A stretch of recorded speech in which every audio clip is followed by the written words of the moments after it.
You are now listening to the Backlook Cinema Podcast with Zach and Zoe. Thank you for joining us as we talk about the movies of yesteryear. You can reach us on Instagram, Facebook, or Twitter by searching for Backlook Cinema. Check our show notes for more info. And now, let's get it in. Welcome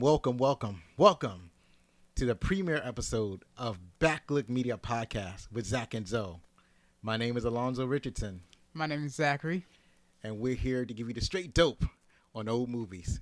So basically the idea of this podcast is that I grew up in the 70s and 80s, and there were a bunch of movies that I watched that I loved, and I love action movies, and I love science fiction movies, and I wanted to share these experiences with my son. My son hasn't seen any of these movies. These movies came out before he was born, and I thought it was a great way to connect to my son by sharing these movies with him. So we've seen a couple of movies. I actually got this idea from a writer named Mark Bernardin, and what he did during the pandemic, was that one of his activities is that he got together with his son and he showed his son some old movies, and I thought that was a great project, so I started it with my son. So one of the first movies that we watched was quintessential 80s, and that movie was The Highlander. What did you think of The Highlander? Pretty good. See, because he's my clone. He's going to like these movies because I like these movies. That's not how it's going to work. You know that. Of course it is. So we also watched classic Arnold Schwarzenegger movie, and that was Total Recall. So what you think of that one? It was okay. A little slow pace, but fine. Yes. I actually like the exploding head bit and the accent and everything. The baby crawling out of the dude's belly, Quato. That was nice, wasn't it? That was weird. That was not normal. No, I don't care if it's on Mars. That's not right. Yeah, and we basically clowned that movie because we now know more about Mars than what the general public knew back then. Like, now we know that Mars is freezing cold, and we also know that Mars basically doesn't have an atmosphere, and so we know a lot more about Mars. And so when you look at Total Recall now, it looks really corny. What was the other movie we saw? I don't remember. Sure you do. No, I don't. Like, something about guy coming back from the war or back from the dead and changed into a robot, android, whatever. He's speaking of Universal Soldier. Yeah, that. Sorry about the motorcycle. We don't have a professional studio. We're just doing this out of our house. Anyways. Yes, Universal Soldier, starring Jean-Claude Van Damme and Dolph Lundgren. And it was probably Dolph Lundgren's best role. And that exactly how he described it. Some men who fought in the Vietnam War were killed in action. They actually killed each other. One of them went crazy, and the sane one tried to stop the crazy one, and in so doing, they end up killing each other. And they were brought back to life in some weird experimental program where they basically used zombies to dress them up as soldiers and had them carry out missions that normal men couldn't carry out. And the crazy one went back to being crazy, and that was a marvelous movie. So we watched these movies, and I thought that this was awesome. We should have a podcast. He's extremely resistant. What did you think about my idea of having a podcast? Horrible. I just rather be in my room playing games and not doing this, and you know it. Right. And we're in this room right now, so it's a compromise. No, it's not. It's a compromise. So also along with that, the first movie that we're doing for this particular podcast is Rambo, First Blood Part 2. I had decided to start with First Blood Part 2 rather than First Blood because he's full on Rambo. He's full Rambo. Like in the first movie, it's just a slice of Rambo, and in First Blood Part Two, it's full Rambo, and that's what I wanted to start with. And actually, in real life, I believe I saw First Blood Part Two before I ever saw First Blood. I don't even think I was really all that aware of the first movie. And so basically, Rambo First Blood Part Two was directed by George B. Cosmatos. George P. Cosmatos. I think that's how you say his name. I am not exactly sure. Anyway, he directed some other action favorites such as Cobra, Tombstone, and some others. I'm not exactly sure. But you don't really hear about them much. Like when I was growing up, I didn't really pay attention to too many directors' names. I mean, I knew Steven Spielberg and George Lucas and James Cameron, and that's pretty much all I knew. I didn't really study director credits. I was in it for the actors, and I was in it for the in the action. That's about it. The actors and the action. So speaking of James Cameron, he was actually one of the screenwriters, along with Sylvester Stallone himself, and another screenwriter credit goes to Michael Cobo, or how do you say his name? Cobo. You know what? We're just gonna go with Michael Cobo, and then it was based on the characters that was written for the book First Blood by David Morrell, and who another person who's given writer credit is Kevin Jarre. So yeah, this is an exciting action movie that starred Sylvester Stallone and also Richard Crenna and Charles Napier, and it's just one of my favorite movies when I was growing up. So Zachary, tell me, what did you think of this movie? It was alright. Started slow, got into action, and went back to being slow again. Unlike other movies where it's like slow action, action, slow again, and right back to action, and then stop off with the slow. You know, there's more action than unnecessary needings in the newer ones. Right. Okay. All right. That's a fair assessment. That's fair. Also, this references the Vietnam War. What do you know about the Vietnam War? Not much, not that much at all. All I know is that soldiers went over there, fought a war, came back. Well, I think it was bombed too. You know, came back, destroyed some people. Some of them probably went crazy. Some of them was like, "Oh yeah, I live here now." So yeah, not much knowledge. I guess they don't teach much about that in school, did they? No, they don't, because I don't think that they're gonna have that in history books for Oh the yeah, kids to know. they definitely had it in history books. Yeah, probably your time they probably did. maybe not school history books, but it's definitely in history books. So the Vietnam War, it started in the 60s. It ended in 1971.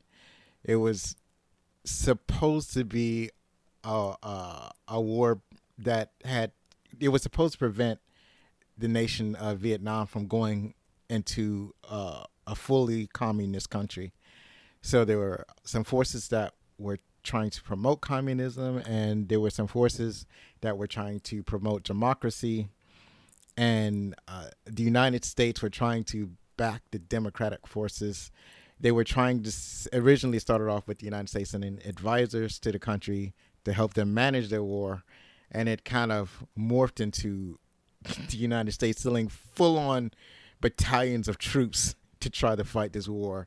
And in the end, the United States had pulled out because it was not something that they wished to continue. In the aftermath, there were a lot of American POWs that were left behind.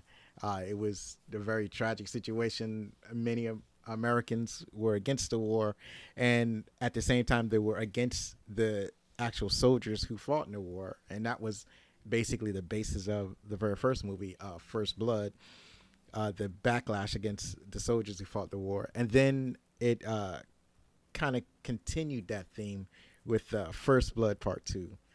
And so you have the reluctant hero Rambo, John Rambo, is in prison for what he did in the first movie, and he's given the offer to get out of prison if he would work for the U.S. government one more time, and he decides to go for it, and crap ensues. Crap definitely ensues. So it was just like I said, it was a great movie, and I enjoyed it a lot. And Zachary thinks it's just okay. You know, it's too bad they couldn't translate that into a game. You know that, right? Oh no, They tried, and they failed. They failed miserably to translate that into a game because it did not make sense at all. right? Yeah, they've tried to translate Rambo into lots of different media, Games, toys. toys. They had a Rambo cartoon. They had like you said, video games. Yeah, everything, because kids love Rambo, even though Rambo was an R-rated movie. Now, by today's standard, I think it would be like PG-13. There was yeah, that's PG-13. There's barely any blood in that movie. right. There's barely any blood. All I see is Michael Bay standards. Explosions there, explosions there. There we go, explosions. I'm Michael Bay. There we go. That is correct. Lots of explosions. You see lots of bodies fall apart. In parts of the movie, John Rambo uses explosive tipped arrows. He shoots somebody with it, and the dude basically flies apart. Probably the most visceral part in the movie. Oh, even though they never actually did a great Rambo video game, another reason that I wanted to start with this particular movie is because he is going to be the next downloadable character for Street Fighter Mortal Kombat. Mortal Kombat. I'm sorry, that's correct. Mortal Kombat Aftermath. Formerly known as Mortal Kombat 11, and his character in the game looks absolutely gorgeous. His moveset looks like the type of move that you would expect John Rambo to do. He fights lots with bow and arrows, knives, traps. It's quintessential Rambo in that movie. It's precisely what you might expect. So I was excited about his inclusion in the game. I'm also excited about what that might mean for gameplay in general. So, have you played Mortal Kombat 11? Yes, I have. You know I have. When's the last time you played it? When it came out. How is that a good assessment? So that was a while ago, huh? Yeah. Have you played any of the downloadable content? Not really. Oh, okay, not really. Oh, okay, cool. Well, that makes sense. So, we're going to take a break right now, and we have a sponsor from Spacer's Choice. Please stand by. From plasma rifles to energy drinks, you can trust the family at Spacer's Choice to provide for your needs. Spacer's Choice has been the choice for everyone from the long-haul freight captain to the hotel concierge for decades.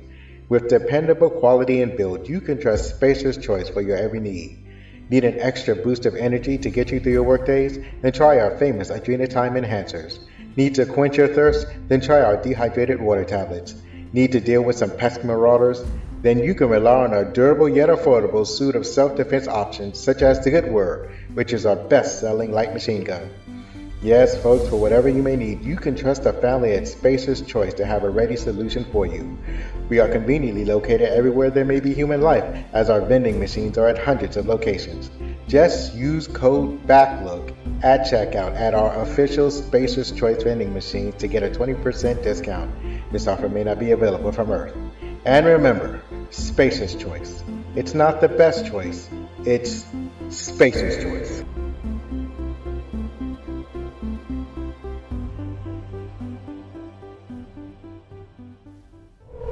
And we're back.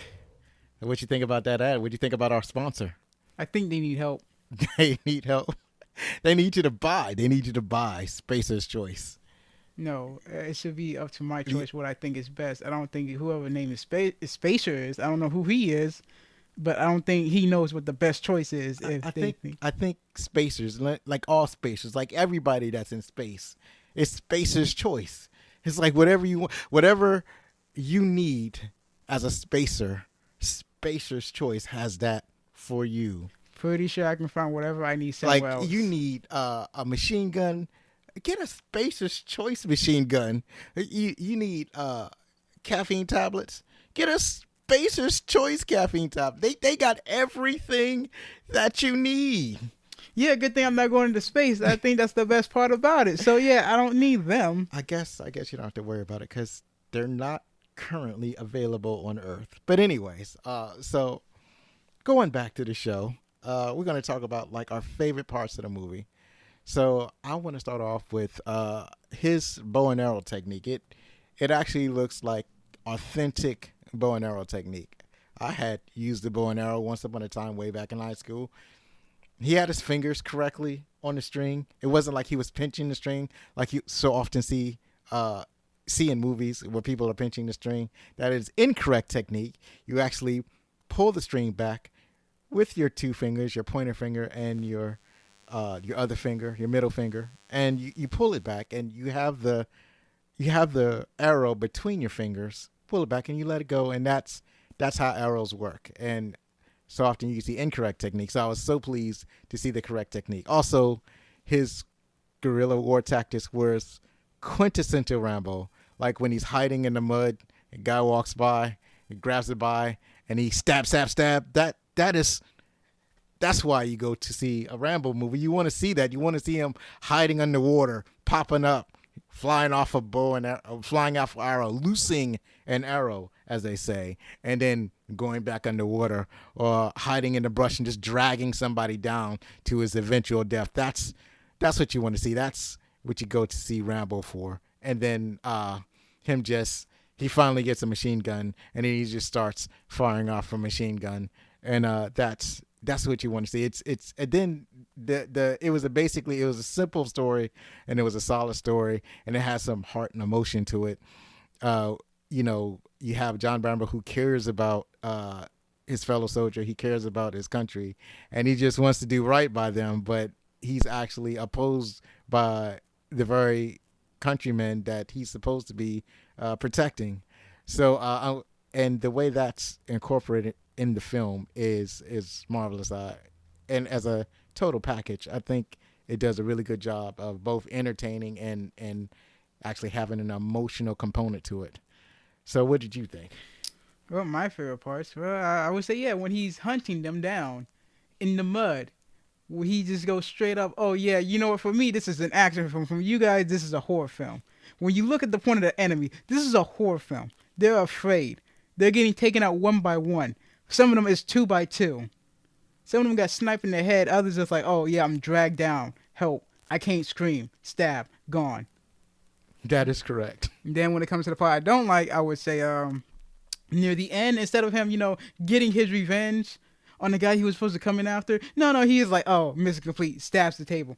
No, I'd have got my revenge. I'd have went after him, killed him, then walked off into the wastelands of where I want to die. Okay, that's an option. That is certainly an option, but I don't think Rambo considers himself a straight up murderer. He didn't want to murder a U.S. public official. He would have been fine. but I think he made the correct decision in not murdering the man, and I don't think he sees himself as a murderer. I think what it was is that he just wanted that man to do his job, do right by the people that were captured, and that's what that was about. That's what the way I see the character, the direction that the character was moving. But what I didn't appreciate his poor gun technique. When you're firing your machine gun from the hip, that's not how that works. You can't hit anybody shooting a machine gun from the hip. That is improper technique. But see, that is action movies in the 80s. That's how everybody fired their gun. Everybody in the 80s and early 90s were firing their machine guns from the hip. That's how people thought guns worked. Oh, yeah. That's what they were doing. Here's another thing. They don't reload. They're just firing bullets. There's magic bullets that I'm pretty sure there's a capacity of how many bullets can be used. Yeah, they never reload. There is at the end when Rambo was shooting up all the computers that were supposed to be saving his life and didn't.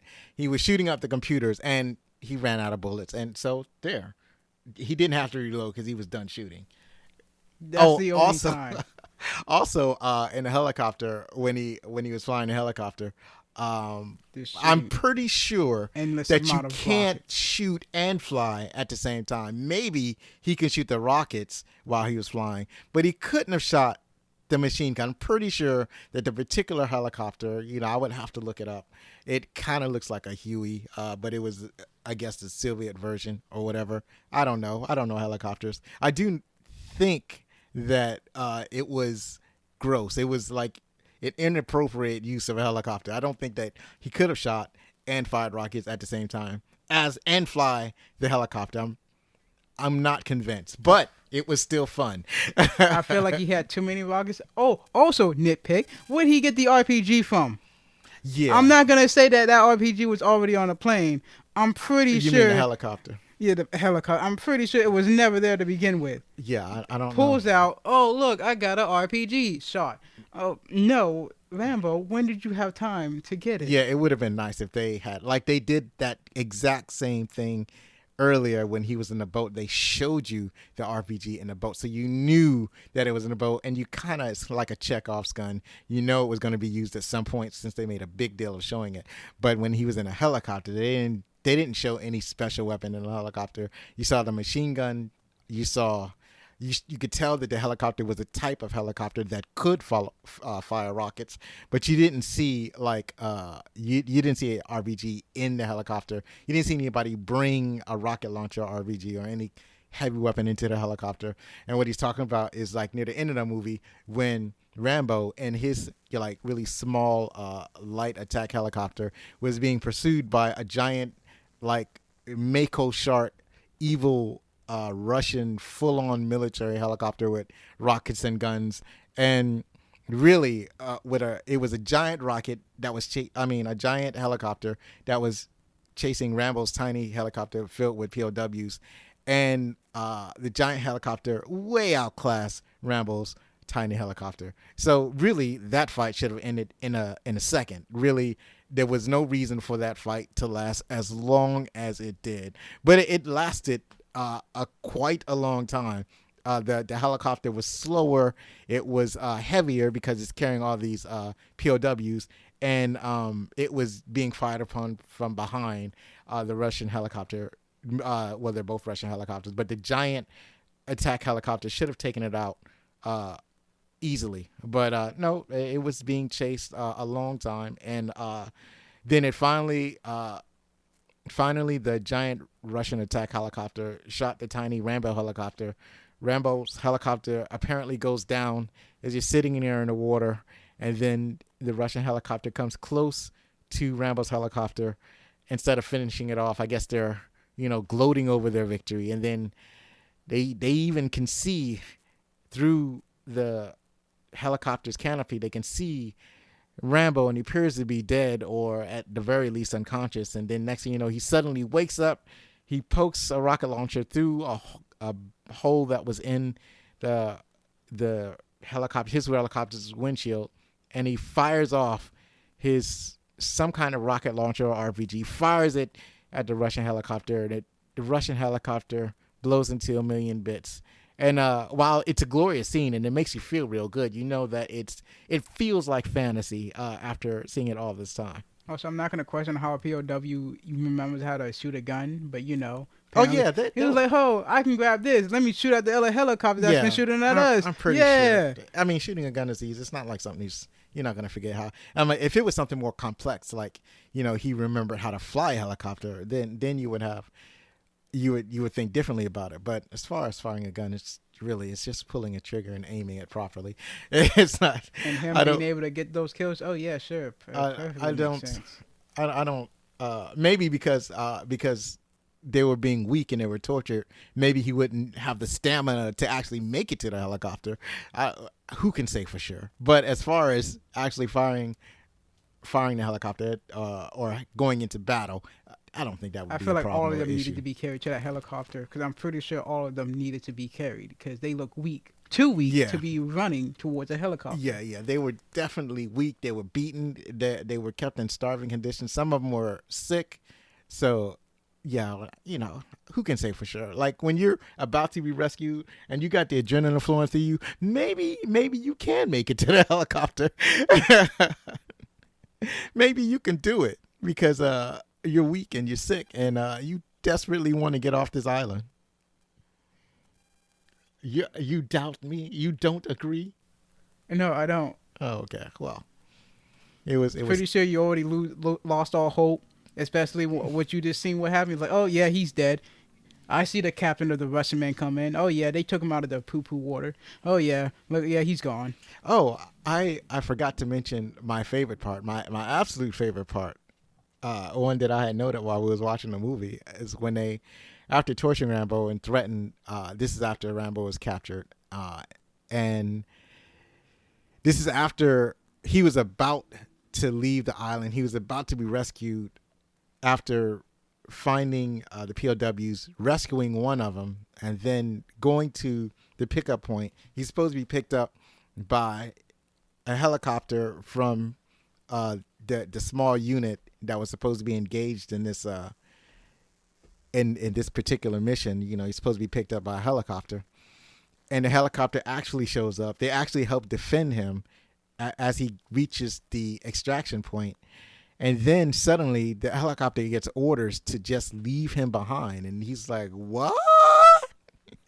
And the helicopter leaves him behind.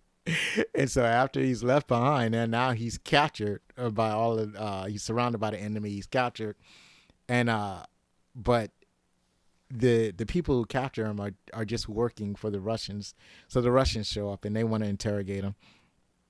And after they want to interrogate him, at the same time they want him to send a radio message to whoever he's working with, that basically warning them not to attempt to try a rescue attempt of POWs. It's like, just tell your countrymen don't come back. And so at first Rambo is extremely uncooperative, and they torture him, and he still doesn't want to cooperate. And then finally, they bring in one of the very POW that he tried to rescue, and they threaten to put his eye out and then to kill him if Rambo didn't cooperate. So Rambo agrees to cooperate. They pull him down from his torture device.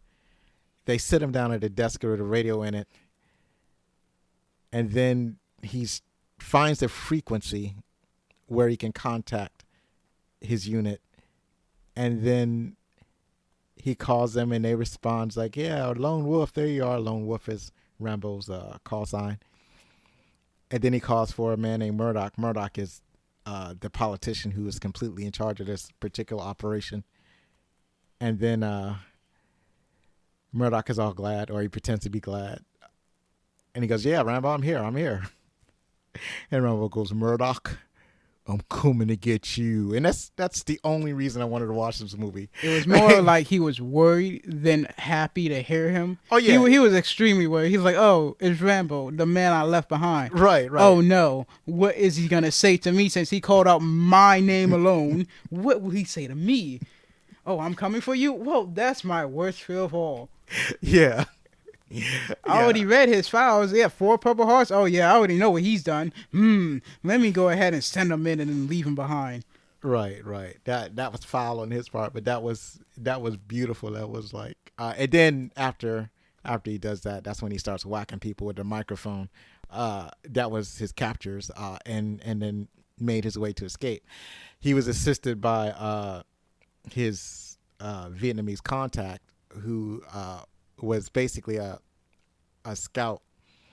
She had infiltrated the camp as a prostitute, and when I think Rambo kind of knew that she was there, because like right after he started fighting, she had crawled under the floor of the office, like crawled under the office itself, and then when he started attacking, she started firing her machine gun, killing people who are killing his captors, and or at least injuring them, giving him a chance to escape. And then he escapes with her. She subsequently gets killed during the escape. You kind of knew that was going to happen because somebody had to die. And but yeah, that was a great part. And then, you know, obviously after this is the guerrilla warfare and everything. But yeah, it's just that I gotta say, it was a beautiful movie from the 1980s. It was something that I cherished as I was growing up, and I was so happy to share this with my son. Who says he said it was okay? Yeah, it was okay. Not exactly his favorite film, but something where he could look at and say, it was okay. That's all I can say about it. It's like, oh yeah, I saw it. It was okay. Absolutely, absolutely. So this has been, as I said, our premiere episode of the podcast. Hopefully you'll join us next time. We'll watch another movie. We'll put out on social media the next movie that we're going to put out there. Thank you for listening. Please comment, subscribe on all your favorite podcast listening apps. Thank you so much. Have a great time. We're out.